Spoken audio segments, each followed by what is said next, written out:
Hello everyone, I'm Alden. I'm Denks. I live in Imus, Cavite. I will be your travel blogger for today.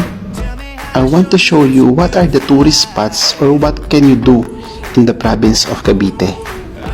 I will just tour you and show you some pictures and we will do it quietly. First stop is Aguinaldo Shrine. Next is the Gingerbread House. Next destination, the Torres Farm Resort. We also have Marine Bay Ternate Beach. You want to go to Water Camp Resort.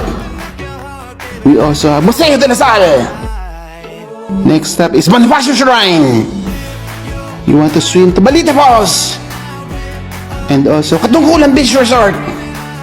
And go shopping at Hacienda Designer Outlet. Go to Imus Cathedral. Explore Bilik Falls. Relax at Puerto Azul Golf and Country Club. Be healthy at Nurture Pharmacy. More Church at Candelaria Parish Church. Immaculate Conception Parish Church. Go hiking at Mount Palay. Surfing at Flow House Manila. Beat the summer heat at Paniman Beach. See the 13 Martyrs Monument. More beach at Patungan Beach Cove. Bagsaginian Falls. Relax at the Orchard Golden Country Club. And also at Villa Filomena Spring Resort. And have a happy ending at Sonia's Garden Spa. Thank you for watching and follow me at my TikTok account at Denk16.